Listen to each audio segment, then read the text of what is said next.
Hi, this is Parag Desle, and you're watching Bodhnidhi. Here I bring educational content for engineering students. So if you are new, please consider subscribing for more.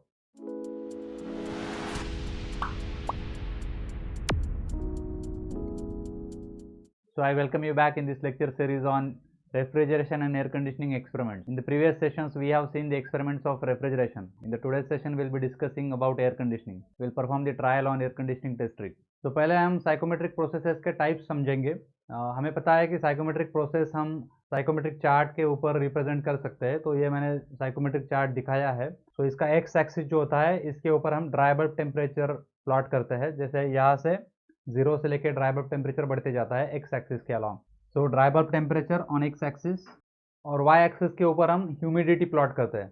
जैसे इधर जाऊंगा मैं तो heating process होगा, इधर आऊंगा तो cooling process होगा, ऊपर जाऊंगा तो ह्यूमिडिफिकेशन होगा, मॉइस्चर बढ़ेगा एयर में, और नीचे जाऊंगा तो एयर में मॉइस्चर कम होगा। तो इससे हमें 4 बेसिक प्रोसेसेस पता चली। जैसे मैंने बताया अभी, अगर मैं यहाँ पे पॉइंट, मेरा इनिशियल जो कुछ प्रॉपर्टीज है यहाँ पे प्लॉट करता हूँ, तो यहाँ से अगर मैं उसका सिर्फ टेम्परेचर बढ़ाऊंगा तो उसे बोलेंगे सेंसिबल हीटिंग। तो वो टेम्परेचर बढ़ाएगा मतलब क्या, एक्स एक्सिस में टेम्परेचर बढ़ेगा तो प्रोसेस इस दिशा में जाएगी, तो इसे बोलते हैं sensible heating. Dry bulb temperature क्या हो रहा है, बढ़ रहा है। हमने ह्यूमिडिटी को कांस्टेंट रखा है, वैसे हम टेम्परेचर कम करेंगे, सिर्फ टेम्परेचर कम करेंगे, ह्यूमिडिटी को चेंज नहीं होने देंगे, तो उस टाइम पे उसे बोलेंगे सेंसिबल कूलिंग। तो वो इस दिशा में जाएगा। टेम्परेचर कम होगा तो कूलिंग होगा, एयर का टेम्परेचर कम हो रहा है, कूलिंग हो रहा है, सेंसिबल कूलिंग। इसी तरीके से अगर हम सिर्फ मॉइस्चर कंटेंट बढ़ाते हैं, टेम्परेचर को चेंज नहीं होने देते, तो उसे बोलेंगे प्योर ह्यूमिडिफिकेशन। तो उस केस में क्या होगा, टेम्परेचर कांस्टेंट रहेगा। तो इस तरह से एक प्रोसेस हो सकता है, this is called as humidification. और अगर ह्यूमिडिटी कम होगी तो उसे बोलेंगे डीह्यूमिडिफिकेशन। इनका कॉम्बिनेशन करके भी हम कुछ प्रोसेसेस कर सकते हैं। जैसे हम अगर टेम्परेचर भी बढ़ा रहे हैं तो हीटिंग हो गया, और ह्यूमिडिटी भी बढ़ा रहे हैं तो ह्यूमिडिफिकेशन हो गया। तो उस प्रोसेस को बोलेंगे हीटिंग एंड ह्यूमिडिफिकेशन। तो इस तरह से पाथ फॉलो होगा। अगर उल्टा करते हैं, ह्यूमिडिटी क्या करते हैं, बढ़ाते हैं, लेकिन टेम्परेचर को कम करते हैं, तो उसे बोलेंगे कूलिंग एंड ह्यूमिडिफिकेशन। अगर टेम्परेचर को बढ़ाते हैं और ह्यूमिडिटी को कम करते हैं तो क्या हो जाएगा, तो हीटिंग एंड ह्यूमिडिफिकेशन हो गया। उसी तरीके से आप कूलिंग भी कर सकते हैं। तो कूलिंग कर रहे हैं और डीह्यूमिडिफिकेशन कर रहे हैं, मतलब ह्यूमिडिटी कम हो रही है और टेम्परेचर भी कम हो रहा है, तो कूलिंग एंड डीह्यूमिडिफिकेशन। सो ये 8 टाइप की बेसिक प्रोसेसेस है। इनको हम परफॉर्म करने की अलग अलग मेथड्स होती है। जनरली एयर कंडीशनर में इन सभी प्रोसेस को परफॉर्म करने के लिए प्रोविजंस किए जाते हैं, उसे एयर वॉशर बोलते हैं। इसमें हमारे लैबोरेटरी में जो सेटअप अवेलेबल है, इसके ऊपर 3 प्रोसेसेस इसमें से की जा सकती है। तो ये 3 प्रोसेसेस हम हमारे एक्सपेरिमेंटल सेटअप के ऊपर कर सकते हैं। First is cooling and dehumidification. तो अगर हमारा इनलेट एयर यहाँ पे रहेगा समझो, तो उसका कूलिंग करना है, मतलब क्या, टेम्परेचर कम होगा। एंड क्या करना है, डिह्यूमिडिफिकेशन, मतलब मॉइस्चर निकाल देना है। तो मतलब कूलिंग इधर जाएगा, डिह्यूमिडिफिकेशन नीचे जाएगा, तो दोनों का रिजल्टेंट कैसे आएगा, इस तरह से। तो this is the first process that we can perform. अगर पॉइंट ए से पॉइंट बी तक स्टार्ट करते हैं तो इस तरह से कूलिंग एंड डिह्यूमिडिफिकेशन प्रोसेस हम परफॉर्म कर सकते हैं। That is the first one. Okay, the second one is heating and humidification. Heating मतलब क्या, टेम्परेचर बढ़ेगा, ह्यूमिडिटी बढ़ेगी, तो सेकंड प्रोसेस इधर जाएगा, हीटिंग एंड ह्यूमिडिफिकेशन। ये भी हम कर सकते हैं इस सेटअप पे। और third one is sensible heating, pure heating भी कर सकते हैं। तो सिंपली हीटर लगा के उसका हीटिंग कर सकते हैं। तो ये भी प्रोसेस हम परफॉर्म कर सकते हैं, ह्यूमिडिटी का मॉइस्चर कंटेंट कांस्टेंट रख के। तो ये 3 प्रोसेस हम परफॉर्म कर सकते हैं। हम जो ट्रायल लेने वाले हैं वो हम पहले प्रोसेस के लिए लेने वाले हैं, that is cooling and dehumidification.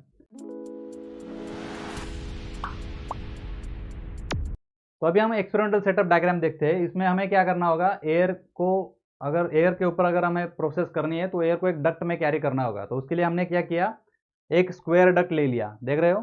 तो यहाँ पे स्क्वायर डक्ट का इनलेट इस साइड पे है, एग्जिट इस साइड पे है। अभी इसके अंदर हमें एयर को फ्लो करवाना है, तो उसके लिए क्या लगेगा, ब्लोअर लगेगा। तो यहाँ से एयर अंदर जाएगा, क्यों, वो ब्लोअर खींच रहा है एयर को। तो यहाँ से एयर अंदर जाएगा, उधर से बाहर चला जाएगा, ठीक है। इसको शुरू में हमने डैम्पर्स लगाए। डैम्पर्स का काम क्या है, मास फ्लो रेट को हम थोड़ा बहुत कंट्रोल कर सकते हैं। इसका ओपनिंग कम ज़्यादा करके हम मास फ्लो रेट कंट्रोल कर सकते हैं। तो ये पूरा एयर कंडीशनिंग डक्ट हो गया। इसके अंदर अब हम अलग अलग डिवाइसेस लगा सकते हैं, डिपेंडिंग कि मुझे एयर के ऊपर कौन कौन सी प्रोसेसेस करनी है। अगर मुझे कूलिंग करना है तो मैंने पहले लगाया है ये ऑपरेटर कॉइल, मतलब एक कूलिंग कॉइल है। ये किसका हिस्सा है, वेपर कंप्रेशन साइकिल का हिस्सा है। हमें वेपर कंप्रेशन साइकिल पता है, उसके ऊपर हमने ट्रायल भी लिया है।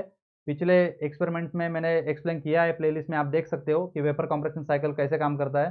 तो वो एज इट इज यहाँ पे भी रहेगा। मतलब क्या, इवापोरेटर कॉइल हम कहाँ से ले रहे हैं, वेपर कंप्रेशन साइकिल से। मैं दिखा देता हूँ। तो देख रहे हो इवापोरेटर कॉइल किसका हिस्सा है, वेपर कंप्रेशन साइकिल का हिस्सा है। ये सेटअप हमने ऑलरेडी एक्सप्लेन किया हुआ है पिछले एक्सपेरिमेंट्स में। तो उसमें क्या क्या होता है, इवापोरेटर कॉइल जो कूलिंग कॉइल करके काम करेगा, रेफ्रिजरेंट हीट ले लेगा, vapour form of refrigerant will be send to the compressor, compressor में उसका प्रेशर टेम्परेचर बढ़ जाएगा, वो कंडेंसर में एटमॉस्फेयर को हीट रिजेक्ट कर देगा और लिक्विड फॉर्म मिल जाएगा। ड्रायर से होके, रोटामीटर से होके वो एक्सपांशन डिवाइस में अपना प्रेशर टेम्परेचर कम करवाएगा। फिर low temperature low pressure liquid refrigerant मिलेगा, वो इवापोरेटर में जाएगा, हीट एब्सॉर्ब करेगा, वेपराइज हो जाएगा। इस तरह से वेपर कंप्रेशन साइकिल काम करता रहेगा। तो ये वेपर कंप्रेशन साइकिल यहाँ पे भी हमने यूज़ किया है। किस लिए यूज़ किया है, एयर को कूल करने के लिए यूज़ किया है। तो ये जो कॉइल है इवापोरेटर कॉइल, ये मैंने यहाँ पे इधर दिखाया हुआ है। तो ऊपर कौन रहेगा, वेपर कंप्रेशन साइकिल काम कर रहा है। So this is used as a cooling coil. अभी कूलिंग कॉइल क्या क्या कर सकता है, एक तो एयर को सेंसिबली कूल कर सकता है। मतलब क्या, एयर का टेम्परेचर कम कर सकता है, ह्यूमिडिटी वही रहेगी, सिर्फ कूल कर रहा हूँ एयर को। अब क्या हो जाएगा, एयर का टेम्परेचर अगर ड्यू पॉइंट टेम्परेचर से कम जाता है तो फिर एयर के अंदर जो मॉइस्चर है वो क्या होने शुरू हो जाएगा, कंडेंस होना शुरू हो जाएगा और डीह्यूमिडिफिकेशन भी होना शुरू हो जाएगा। मतलब क्या, ये कूलिंग कॉइल से हम दो प्रोसेस परफॉर्म कर सकते हैं। पहला, प्योर सेंसिबल कूलिंग। उसके लिए क्या करना पड़ेगा, कॉइल टेम्परेचर जो है वो ड्यू पॉइंट टेम्परेचर से ज़्यादा रखना पड़ेगा। और अगर हमें डीह्यूमिडिफिकेशन भी करना है, कूलिंग एंड डीह्यूमिडिफिकेशन, तो कॉइल टेम्परेचर को क्या रखना पड़ेगा, ड्यू पॉइंट टेम्परेचर से कम रखना पड़ेगा। तो क्या हो जाएगा, जो एयर अंदर आएगा वो कूल भी होगा और डीह्यूमिडिफाई भी होगा। डीह्यूमिडिफाई जब हो जाएगा तो उसके अंदर का मॉइस्चर जो है कंडेंस हो जाएगा और वाटर में कन्वर्ट हो जाएगा, लिक्विड फॉर्म में कन्वर्ट हो जाएगा। वो हमें कलेक्ट करना पड़ेगा। उसके लिए यहाँ पे नीचे ट्रे बिठाया है। तो ये ट्रे के अंदर से हम क्या करेंगे, वाटर को कलेक्ट करेंगे। तो कंडेंस वाटर यहाँ से हम निकाल सकते हैं। ठीक है। So this is the first part of this air conditioning duct, that is cooling coil, evaporator coil. अब ये एक प्रोसेस परफॉर्म करने के लिए हम यूज करेंगे। दूसरा, हमें क्या करना होता है, ह्यूमिडिफिकेशन भी करना होता है। मतलब क्या, उसका मॉइस्चर कंटेंट हमें बढ़ाना है। एयर के अंदर क्या करना है, मॉइस्चर कंटेंट बढ़ाना है। तो हम दूसरा डिवाइस यूज करते हैं, उसे बोलते हैं स्टीम जनरेटर। तो स्टीम जनरेटर क्या होगा, उसके अंदर हम पानी को सब प्रोवाइड करेंगे और उसको हीट करेंगे। पानी हीट करने की वजह से वो कन्वर्ट होगा स्टीम में, और वो हॉट स्टीम हम क्या कर देंगे, इस एयर के स्ट्रीम के अंदर भेज देंगे। तो अब क्या हो जाएगा, उसकी वजह से उस एयर के अंदर का मॉइस्चर कंटेंट क्या हो जाएगा, बढ़ जाएगा। उसके साथ ही वो स्टीम जो हम प्रोवाइड कर रहे हैं वो हॉट रहेगी, तो उसकी वजह से एयर का टेम्परेचर भी बढ़ेगा।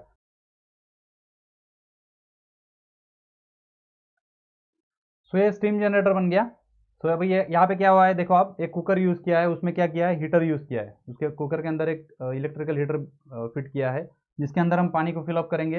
हीटर को ऑन करेंगे तो क्या हो जाएगा, कुछ देर में स्टीम बन जाएगा। वो स्टीम को इस ट्यूब का यूज़ करके इसके अंदर भेज देंगे, तो क्या हो जाएगा, ह्यूमिडिफिकेशन हो जाएगा। आप देख सकते हो। तो ये डिवाइस यूज़ करेंगे हीटिंग एंड ह्यूमिडिफिकेशन के लिए। उसके साथ ही हम तीसरा डिवाइस यूज़ करते हैं, अगर हमें सिर्फ सेंसिबल हीटिंग करना है, मतलब एयर को सिर्फ हीट करना है, तो भी हम इस एक्सपेरिमेंटल सेटअप के साथ कर सकते हैं। उसके लिए हमें क्या लगेगा, एक एयर हीटर लगेगा। तो यहाँ पे मैं एक हीटर ड्रॉ करता हूँ।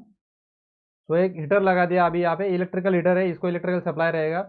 जैसे ही ये ऑन होगा तो क्या होना, हीट होना शुरू हो जाएगा। उसका हीट ट्रांसफर रेट बढ़ाने के लिए हमने उसके ऊपर फिन्स लगा दी है। तो इस तरह से हम इसको यूज़ कर सकते हैं एयर को हीट करने के लिए, प्योरली सेंसिबल हीट करने के लिए। तो तीसरा डिवाइस है एयर हीटर। तो इन तीनों डिवाइसेस में से हम इस ट्रायल में इवापोरेटर कॉइल यूज़ करेंगे और cooling and humidification process perform करके मैं दिखाऊंगा। उसका एनालिसिस करने की जो मेथड है, सेम मेथड आप यूज़ कर सकते हो हीटिंग एंड ह्यूमिडिफिकेशन प्रोसेस के लिए भी और सेंसिबल हीटिंग के लिए भी। ठीक है। So this is our experimental setup available in our lab, जहाँ पे आप देख सकते हो एयर कंडीशनिंग डक्ट है। ठीक है। उसका इनलेट इस साइड पे है, आउटलेट उस साइड पे है। इसके अंदर क्या हुआ है, पहला जो आप ब्लू कलर में देख रहे हो वो इवापोरेटर कॉइल है। दूसरा यहाँ पे ट्यूब नहीं दिख रही अभी, उसके अंदर एक ट्यूब फिट की हुई है जो नीचे वाले कुकर से होके आ रही है, जो स्टीम जनरेटर का काम करेगी हीटिंग एंड ह्यूमिडिफिकेशन के लिए। और तीसरा हीटर भी इधर लगाया है। लैब में मैं जब जाऊँगा तो वहाँ पे आपको कैमरे से दिखाऊंगा ठीक से। उसके नीचे जो है वेपर कंप्रेशन साइकिल के लिए कंप्रेसर और कंडेंसर नीचे लगाया हुआ है। ऊपर यहाँ पे कैपिलरी ट्यूब है और ये ऑपरेटर कॉइल अंदर रखा हुआ है। उसके साथ प्रेशर गेजेस हमने लगाया है, टेम्परेचर इंडिकेटर लगाया है, रोटामीटर लगाया है, फ्लो मीटर, जो कि हमने पहले देखे थे। ये सारे कंपोनेंट्स हमने वेपर कंप्रेशन साइकिल के टेस्ट रिग में देखे हुए हैं। ठीक है। एनर्जी मीटर कंप्रेसर को लगाया हुआ है और स्विचेस दिए हुए हैं डिफरेंट प्रोसेसेस परफॉर्म करने के लिए।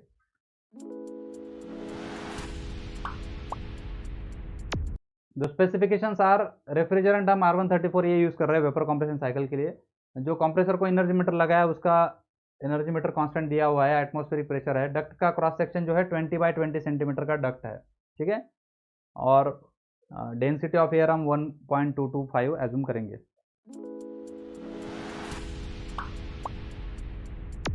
Now we'll see the observation table. You note down this observation table in your notebook and then we'll go to the setup in the lab and then you record the readings. ठीक है? So first one is we'll find out the actual coefficient of performance with this data. What is this? Inlet air का temperature record किया है. We are naming that point state as A state. जहाँ पे inlet air का driver temperature और wet bulb temperature record करेंगे। इसकी मदद से हम उसका इनलेट स्टेट साइकोमेट्रिक चार्ट के ऊपर प्लॉट कर सकते हैं। सिमिलरली आउटलेट जो है, एग्जिट जो है एयर का, उसे हमें बी स्टेट बताया है। तो उसमें क्या होगा, dry bulb temperature and wet bulb temperature of the outlet air. इसकी मदद से हम क्या करेंगे, आउटलेट स्टेट जो है साइकोमेट्रिक चार्ट के ऊपर प्लॉट करेंगे। Then will measure the air velocity. इसके लिए हमें वहाँ पे एक मैनोमीटर भी दिया हुआ है जिसका यूज़ नहीं करने वाली, इंक्लाइन मैनोमीटर है, उसका यूज़ ना करते हुए हम क्या करेंगे, डायरेक्टली एनोमोमीटर यूज़ करेंगे और एयर का वेलोसिटी फाइंड करेंगे। Then will find out the time required for the 10 impulses of the energy meter. Energy meter हमने जो कंप्रेसर को लगाया है उसके 10 इम्पल्सेस होने के लिए कितना टाइम लगता है वो रिकॉर्ड करेंगे। इससे हमें एक्चुअल कंप्रेसर पावर पता चल जाएगा। And this table is for theoretical COP, जो हमने बहुत बार देखा है पहले एक्सपेरिमेंट्स में। अगर आपने नहीं देखे तो पिछले एक्सपेरिमेंट्स आप देख सकते हो प्लेलिस्ट के अंदर, जहाँ पे हमने थ्योरेटिकल सीओपी फाइंड करने के लिए क्या क्या डाटा लगता है, उसको कैसे यूज़ करते हैं, वो हमने डिस्कस किया हुआ है।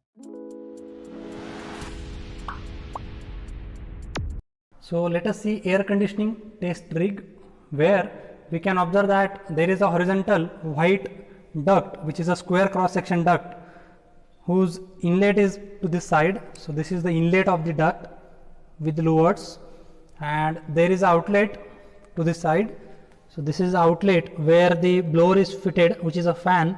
So suction side of the fan is used, and inside this there are three components. First one is the evaporator coil, which is a cross flow heat exchanger, fin tube cross flow heat exchanger, which is connected to the vapor compression cycle. Then there is a tube which is connected to a steam generator, small tube, you can see copper tube is there, which is a steam generator. So which will be used to provide the steam, ready steam to have the humidification. And third component is the heater.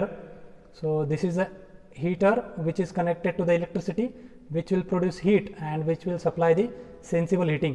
Okay, so these are the three components inside this duct, and there is a blower at the end.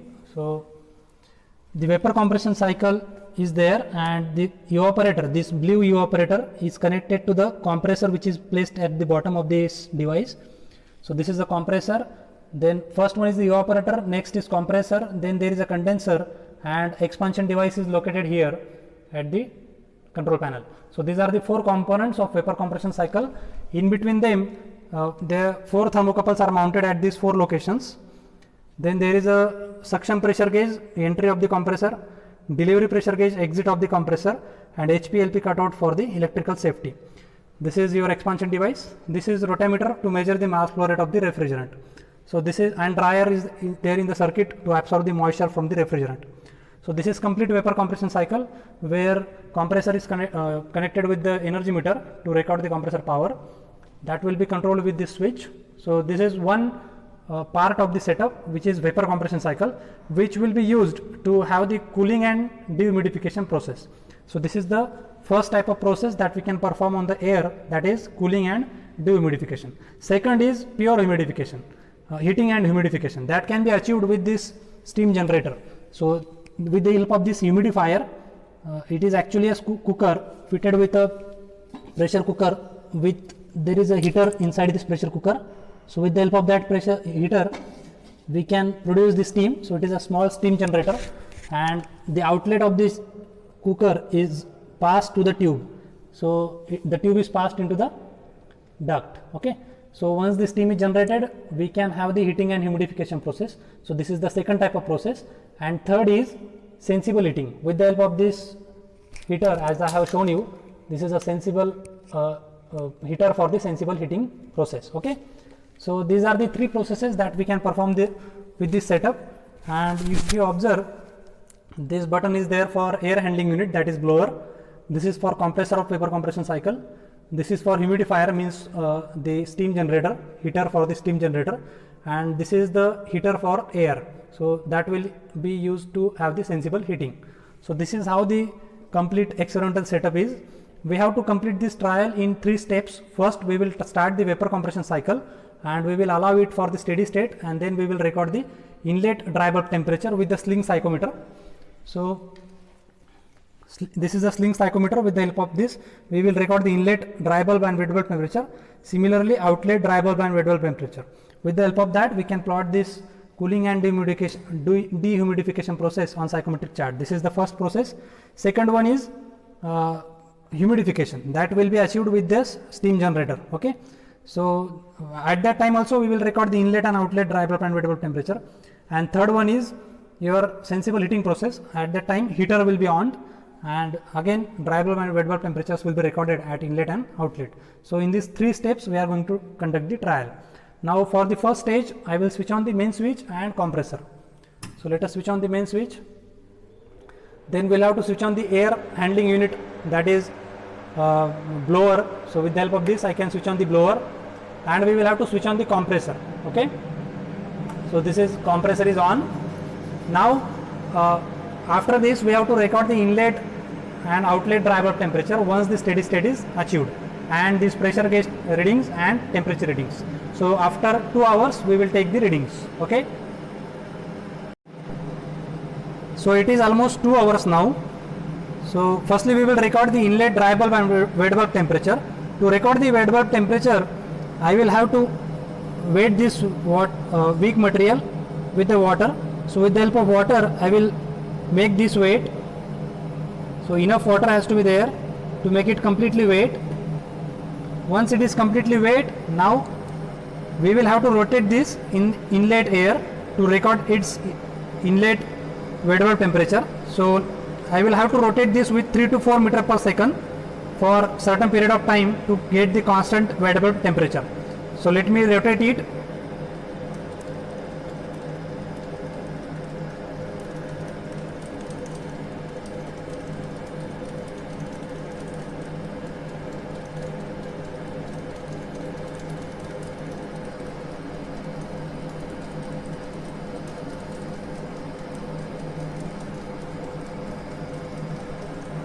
So let us read the wet bulb temperature now.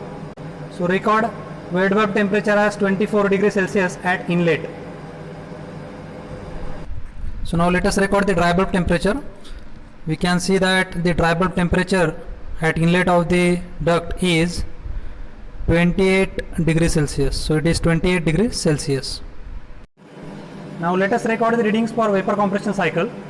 So note down T1 as 19.5 inlet of compressor, exit of compressor is 77.5, exit of condenser is 27.7, and inlet of evaporator is 5.1 degrees Celsius.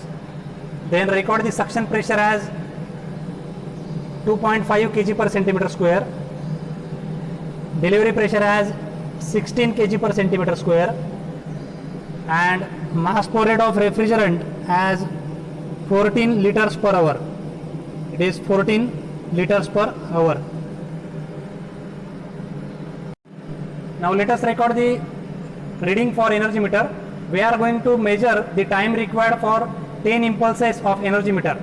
So with the stopwatch we can measure the 10 impulses for the energy meter. So start. 1, 2, 3, 4, 5, 6, 7, 8, 9 and 10. So it comes to be 17.06 seconds. So time required for 10 impulses of energy meter is 17.06 seconds, and energy meter constant is 3200 impulses per kilowatt hour. From this we can get the compressor power. Now let us record the outlet dry bulb and wet bulb temperature. For that purpose we will have to make this weak material weight. So with the help of water I am making that weight. So now we will keep this in the outlet section and we will rotate this with 3 to 4 meter per second velocity, and once we get the constant temperature we will record the outlet dry bulb and wet bulb temperature.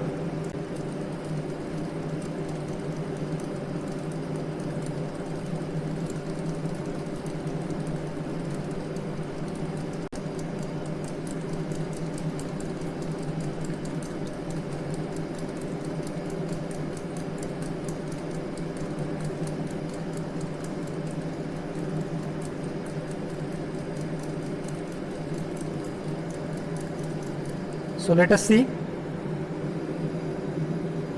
The dry bulb temperature is 25 degrees Celsius and wet bulb temperature is 22 degrees Celsius. To measure the velocity of the air, we are going to use this anemometer vane probe which has blades and which we are going to place in the path of the air so that the blades will rotate and we can get the value of velocity. So I am going to place this here. So if you observe, it is rotating now, and after it becomes stationary we will record the velocity.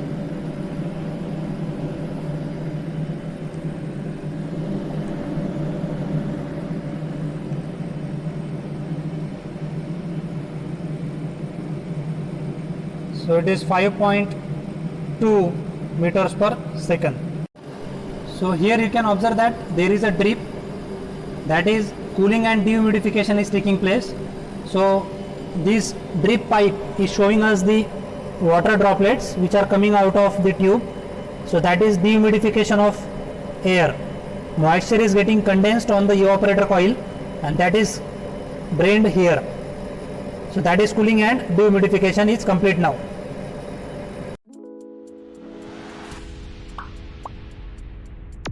So this is the data that we have recorded from the trial. Actual COP find करने के लिए हमने inlet air के temperatures ले लिए, outlet air के temperatures ले लिए, वेलोसिटी रिकॉर्ड कर ली और टाइम फाइंड कर लिया 10 इम्पल्सेस के लिए कंप्रेसर के। और थ्योरेटिकल COP फाइंड करने के लिए हमने डाटा रिकॉर्ड किया वेपर कंप्रेशन साइकिल का, set temperature, discharge pressure and temperature at 4 locations. तो अभी हमें इनलेट एयर टेम्परेचर और आउटलेट एयर टेम्परेचर पता चल चुके हैं जो हमने यहाँ पे नोट डाउन करके रखे हैं।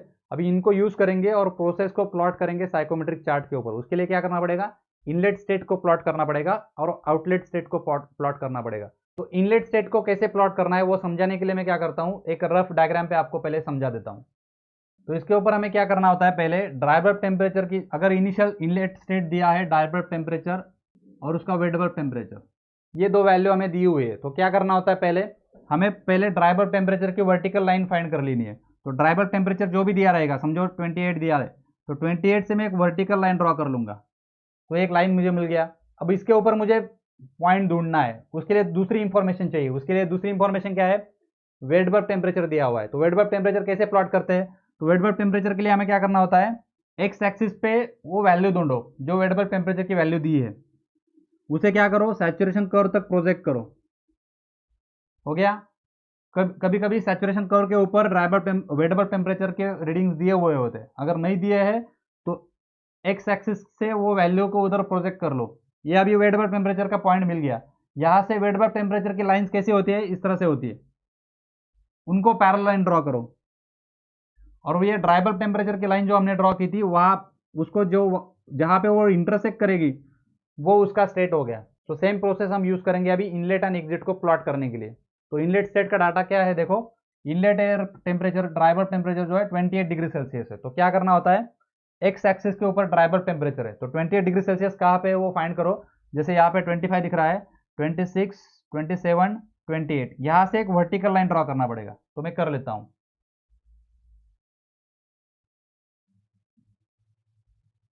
सो डीबीटी ए मैंने प्लॉट कर लिया 28 डिग्री सेल्सियस। अब मैं क्या करूंगा, वेट बल्ब टेम्परेचर का रीडिंग देखूंगा कितना है, 24 डिग्री सेल्सियस। उसको एक्स एक्सिस के ऊपर फाइंड करूंगा, कहाँ पे, यहाँ पे। यहाँ से वर्टिकल लाइन प्लॉट करके सैचुरेशन कर्व तक जाऊंगा। तो मैंने सैचुरेशन कर्व तक पहुंच गया। तो यहाँ से क्या करूंगा, अभी वेट बल्ब टेम्परेचर के लाइंस को पैरेलल लाइन ड्रॉ करूंगा और ड्राई बल्ब टेम्परेचर के लाइन तक पहुंच जाऊंगा। तो इस तरह से मैं इनलेट स्टेट तक पहुंच गया। So this is my inlet state A. अब मुझे क्या करना है, आउटलेट एग्जिट स्टेट प्लॉट करना है। सो एग्जिट स्टेट्स की रीडिंग क्या है, dry bulb temperature 25 degree Celsius, तो 25 से वर्टिकल लाइन ड्रॉ कर लूंगा जो ऑलरेडी है। उसके बाद wet bulb temperature 22 degree Celsius, तो 22 डिग्री सेल्सियस से वर्टिकल लाइन प्लॉट करके सैचुरेशन कर्व तक पहुंचूंगा और वहां से वेट बल्ब टेम्परेचर की लाइन को फॉलो करूंगा। तो सैचुरेशन लाइन तक पहुंच गया, वहां से अभी वेट बल्ब टेम्परेचर की लाइन को फॉलो करूंगा। तो इस तरह से मुझे आउटलेट एग्जिट स्टेट मिल चुका है, दैट इज स्टेट बी। तो अब मुझे इनलेट स्टेट मिल चुका है, आउटलेट स्टेट मिल चुका है। इन दोनों को ज्वाइन कर दूंगा तो मुझे कूलिंग एंड डिह्यूमिडिफिकेशन प्रोसेस का लाइन मिल जाएगा। सो this is cooling and dehumidification process. अभी हमें उसको क्या करना है, इनलेट के एयर सारे प्रॉपर्टीज को फाइंड कर लेना है, आउटलेट की सारी प्रॉपर्टीज को फाइंड करना है जो हमें चाहिए। तो इसमें हमें क्या क्या चाहिए, हमें ह्यूमिडिटी चाहिए और हमें एंथैल्पी भी चाहिए। तो हमें पता है कि ये एक्सिस जो है इसके ऊपर हम एंथैल्पी को प्लॉट करते हैं साइकोमेट्रिक चार्ट के ऊपर, और यहाँ पे होता है स्पेसिफिक ह्यूमिडिटी। तो इनलेट की स्पेसिफिक ह्यूमिडिटी फाइंड करने के लिए हमें यहाँ से हॉरिजॉन्टल लाइन प्लॉट करना पड़ेगा और यहाँ पे वैल्यू रीड करना पड़ेगा। तो which comes to be 17 point something, to be precise it is 17.25 grams per kg of air. Similarly,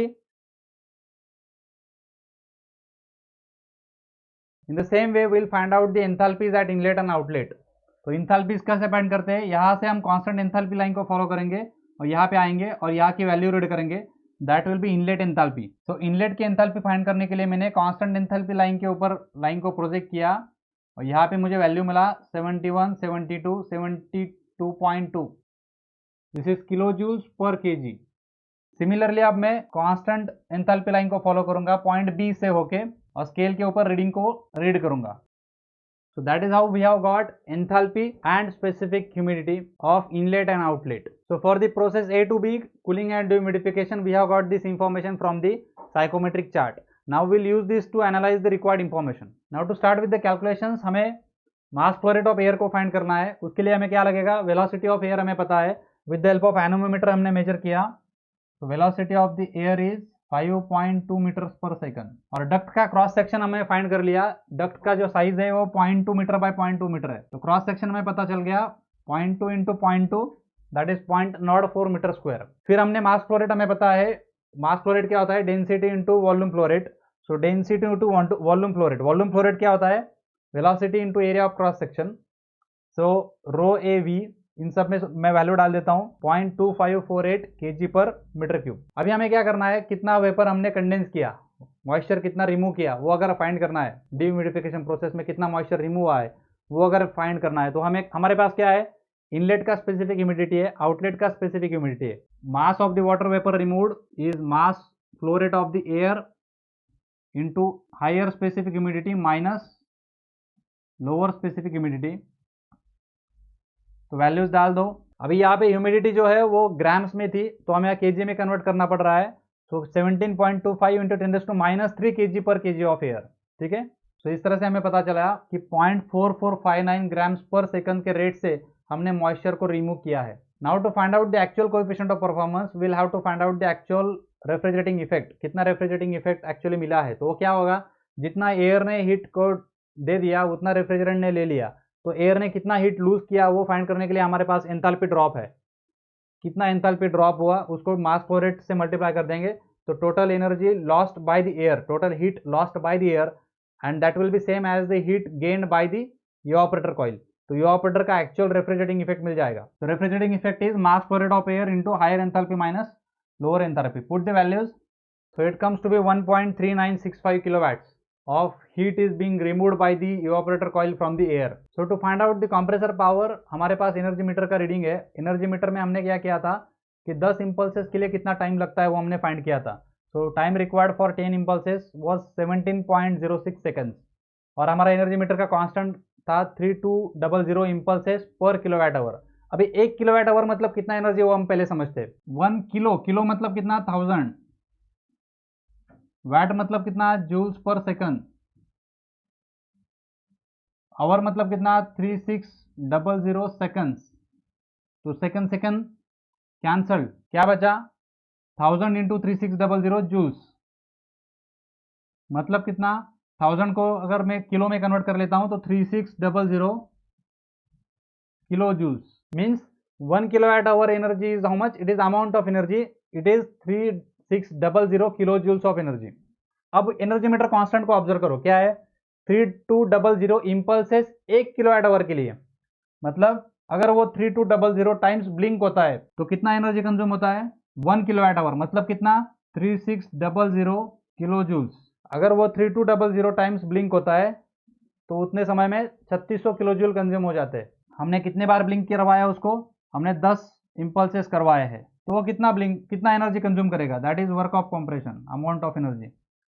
ठीक है, सो क्या मिलेगा अमाउंट ऑफ एनर्जी, यहां से क्रॉस मल्टीप्लिकेशन कर लो, so 3200 times work of compression is equal to 10 times 3600।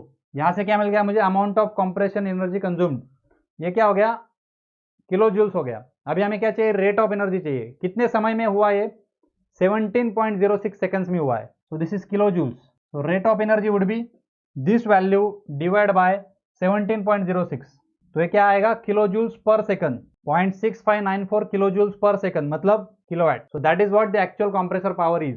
Now इसको use करेंगे हम actual coefficient of performance find करने के लिए, तो वो क्या आता है, actual coefficient of performance is nothing but actual refrigerating effect upon work of compression. ये वैल्यूज को डाल दिया तो मिलता है 2.94, that is the actual coefficient of performance of the given vapor compression cycle used for the cooling and dehumidification। अभी हमने दूसरा ऑब्जर्वेशन टेबल नोट किया था जिसमें हमने प्रेशर गेजेस की वैल्यू लिया था Psat1 और Psat2 और 4 टेम्परेचर्स की वैल्यू लिया था T1 T2 T3 T4।